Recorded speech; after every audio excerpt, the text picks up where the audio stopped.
I want to cover about frame. Okay. Now, I think currently you are taking classes under EAS253, which is already on structures which we call truss. Okay. So truss, as shown here, these are typical example of truss where you have members inclined or horizontal or vertical connected at the pin joint, connected by pin joint, and under loading which is applied only at the joint. So this is truss, okay, and this is a truss structures. And we have Professor Daksha is covering now this part with you. And beam cover, so beam normally is horizontally oriented, horizontally. So the third category that is main category of structures that we encounter, okay, is frame.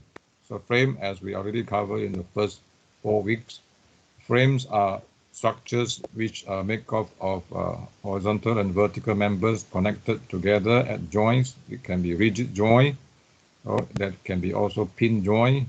Okay, so these are frame. So these are frame, example of frame. So the loading can be horizontal, can be vertical, can be uniformly distributed, can be linearly distributed, and the direction can be horizontal and vertical. So this is the thing which is different from beams. Normally beam only is subjected to vertical loading or loading which is perpendicular to the axis of the beam. And if we have also mentioned this, if any of the 2D structures, if you cut through the members, I think you will in general get 3 internal forces.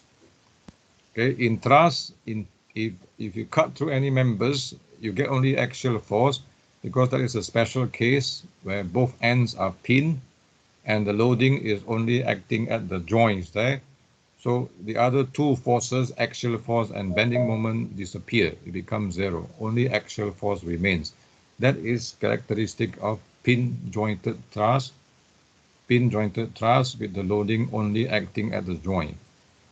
And in beams, we have seen beams, in general, we should have 3, but because in beams, we do not have loading normally, which is acting in the directions of the axis of the beam. So we will get only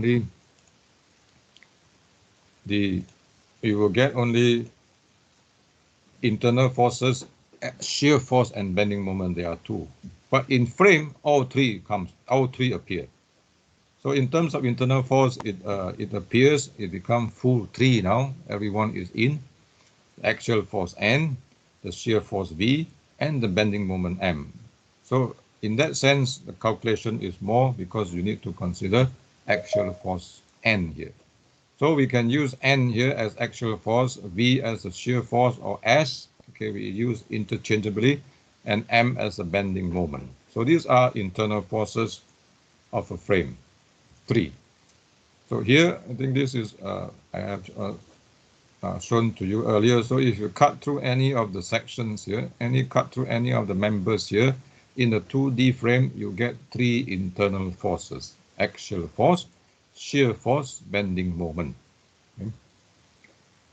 So let's go through a little bit about statical determinacy of frames again. So statical determinacy is a concept that we use to classify problems, whether it is all the unknown forces can be solved only using equilibrium equations or not. So that is the concept of statical determinacy. Is equilibrium equation enough to calculate all the unknown forces? So that is what we have started very early on during my part, which is I introduced that. So let's revise again on statical determinacy of frame. Basically, the things, whether it's frame, beam, truss, cable, or arch, is the statical determinacy applies to all. So for example, if you have a frame example, incline member BC connected to incline member CD with the pin support, roller support here, with the loading acting here, then this we are asked to check statical determinacy. This is a kind of refresh also. So you draw the free body diagram. Then you count how many external reactions, A, B, C, AX, AY, DY, 3, how many equilibrium equations? We have only one part only, one whole frame. We don't cut here and there. So only 3 equilibrium equations for one part. So this is statically determinate. Okay. So the concept is the same as a beam. Okay. But frame has additional things that we need to consider later on, because frame, there are cases, special cases that doesn't occur in beam or doesn't happen in truss. So we have to look at the special cases which might happen in frame, which I will point out later. So basically, how many unknown forces, how many equilibrium equations that you have, you compare them. If they are the same, then statically determinate. If unknown forces more than equilibrium equations, then statically indeterminate. That is the basic concept. It applies to frame, applies to beam, and applies to truss, it applies to all. Now, here I introduce something which is we haven't come across in beam, which is you have a roller joint. In beam, I think we have come across a situation where you have hinge joint.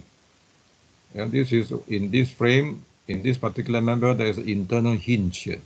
Okay. Now, when we have internal hinge in beam example, what we do is to check statical determinacy, we have to cut at the hinge, we separate them into 2 parts, right? So that is the same thing in frame, we can do that. But here also we can take consideration of this hinge joint by introduce the concept of equation of conditions, which is a kind of equilibrium equation related to force. So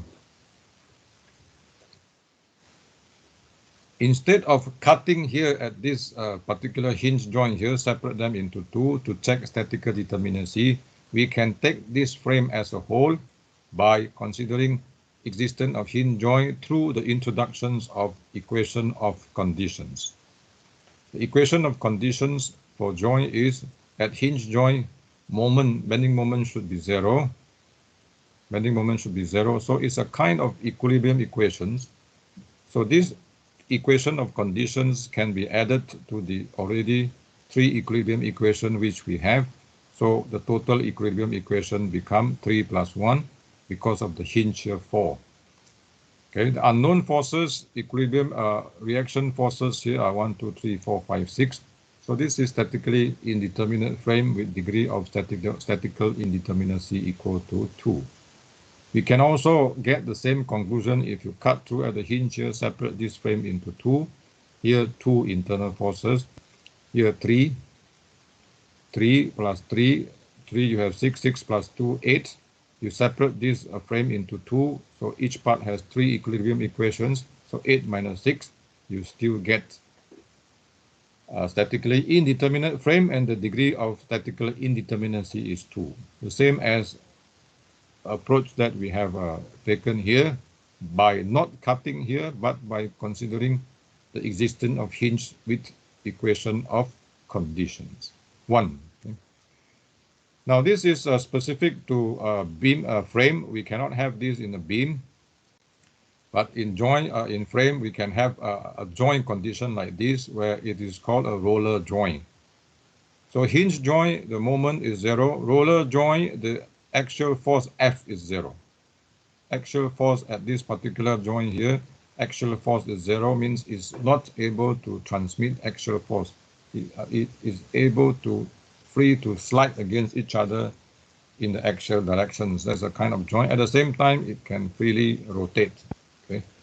So for this case, because this M0, F also 0, then we get 2 equation of conditions. So 3 equilibrium plus another 2, so we have 5 equilibrium equation that we can use to solve this problem. Here we have 4. So this is one way, okay, one way of alternative way of considering situation where you have hinge joint and roller joint. Okay. Now another way that we can use in a frame example is make use of these equations. Yeah, in truss. So don't confuse with the one that you have truss, because sometimes in the in sometime in the past semesters, student confused. In truss, you have 2m plus r. You have 2m plus r, okay? But in you have 2m plus r, okay? But in frame, you have 3m plus r, okay? 3m plus r. Then compare with 3j. In truss, pin jointed truss, you have 2m plus r compared with 2j. So do not confuse these two set of equations that we use. Okay, for frame, it's 3 multiplied with m number of members. R is number of external reaction at the support. J is number of joint including the support. So we can use this, we compare 3m plus r with 3j. If 3m plus r equal to 3j, then this is statically determinate. If 3m plus r, which is more than 3j, then you have statically indeterminate frame. 3m plus r represent total number of unknown forces. R, 3j is represent total number of equilibrium equations. So example here, 1, 2, and 3, join 1, 2, 3, 4, including the support joint R. How many reaction forces here? This is fixed support 3, 3, 6. So substitute here, then you get 3m plus r 15. 3j is only 12. So 3m plus r greater than 3j. So this is statically indeterminate structures.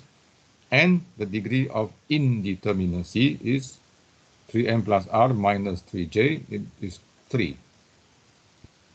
You can also use the other way. I think no need to use this. This is 3 equilibrium equations. Then you have 6 unknown forces, the reaction forces. So 6 minus 3, you get the same conclusion. Statically indeterminate, and degree of statical indeterminacy is equal to 3. So this is alternative method using 3m plus r compared with 3j. But this is only for rigid joint. For frames with only rigid joints.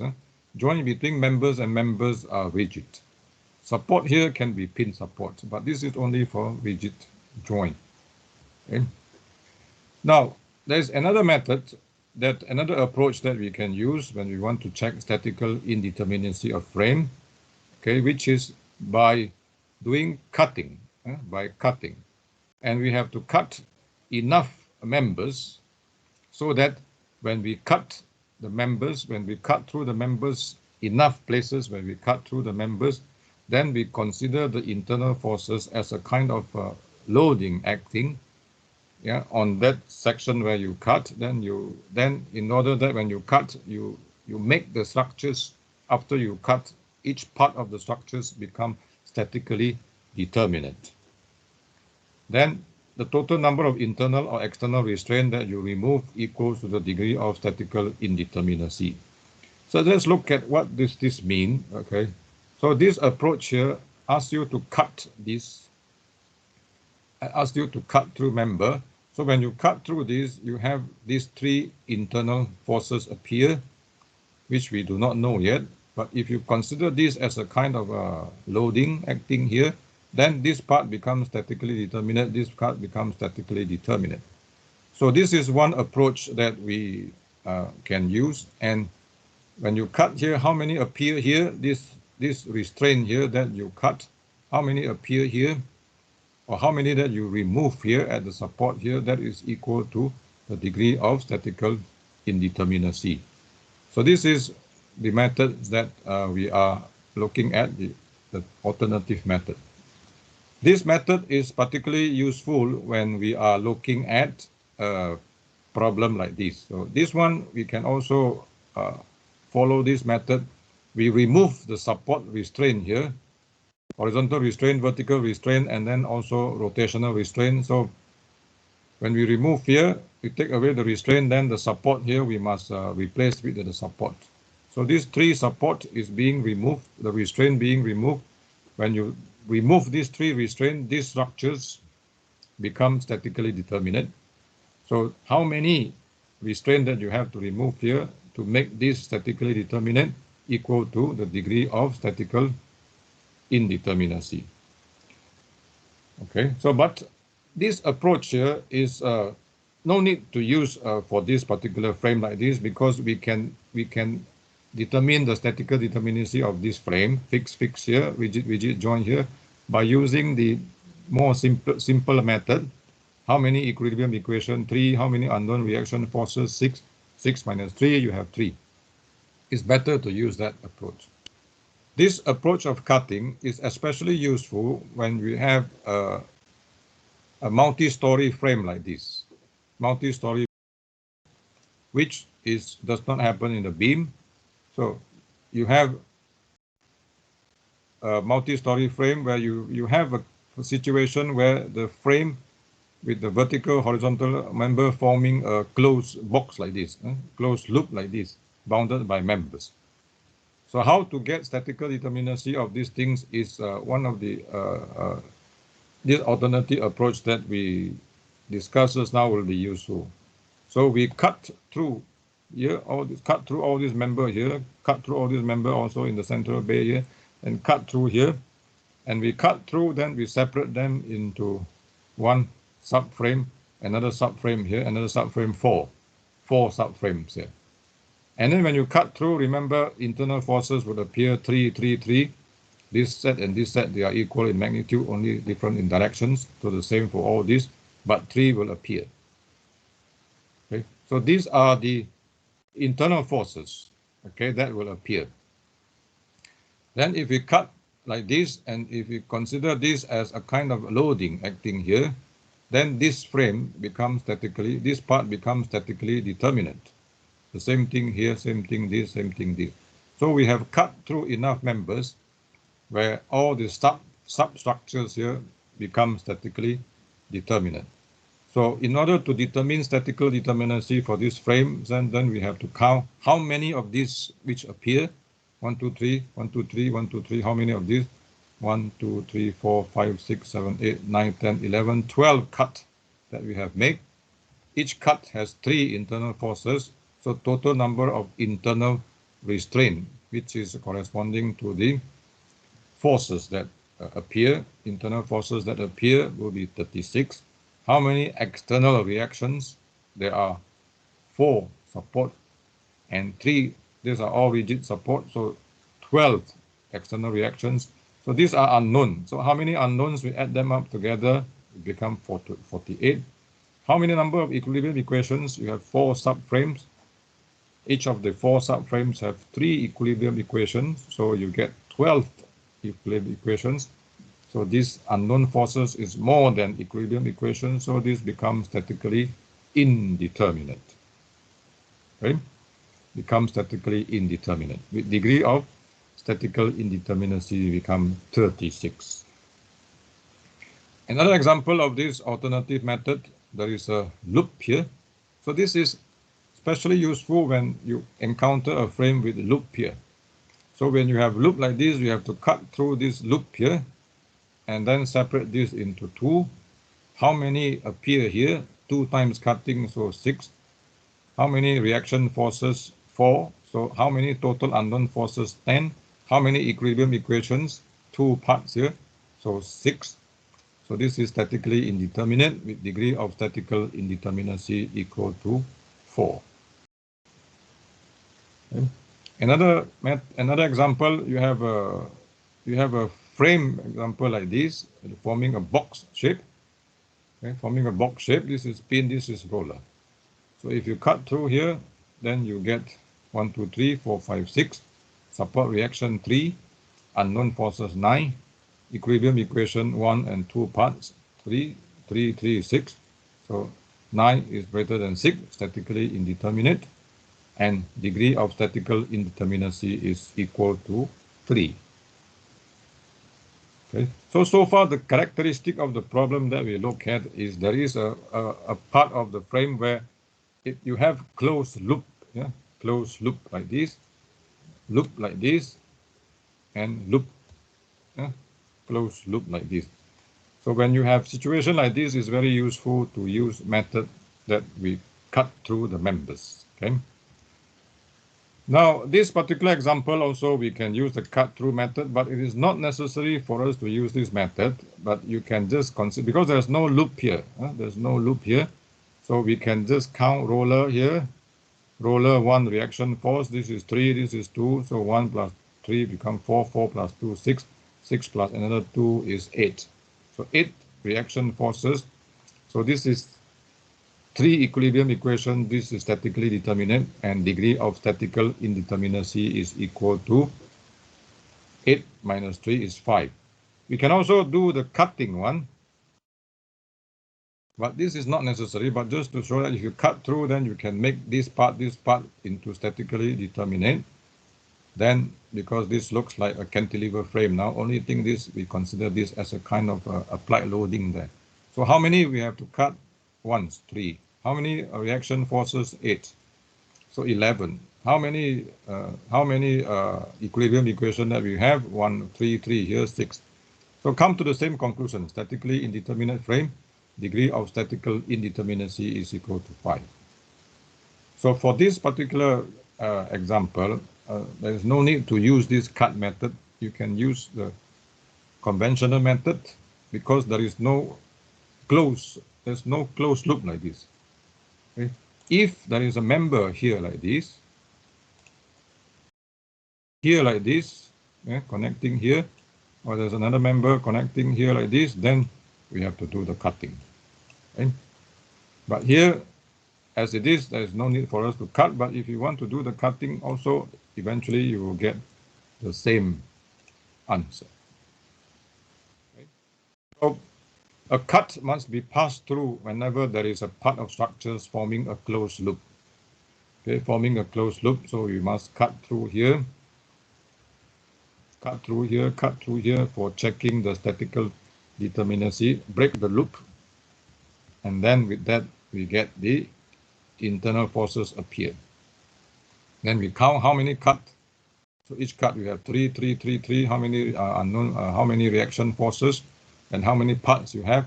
1 part, 2 parts, 3 parts. Equilibrium equation there are 9. So then you compare with how many forces, the red one and the blue one. Then you make conclusions about whether it is statically determinate or indeterminate, and what is the degree of statical indeterminacy if it is statically determinate.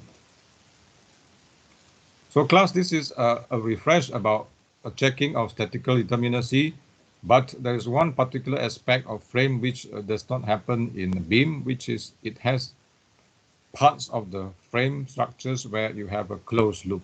So when you have a closed loop, you have special considerations in order to determine the statical determinacy of a frame, okay, with a closed, with part of the structures forming a closed loop like this. So this is just for you to double check. So verify that each of the plane frames shown below is statically indeterminate, and determine its degree of statical indeterminacy. So this is I is equal to 12. These are both statically indeterminate. This I is equal to 12, and this I is equal to 15. So try to convince yourself that it is correct, yeah, by using the cut method that we have just seen. Okay. Now I will stop here for a while for this first part that I want to cover on frame. This is on the statical determination.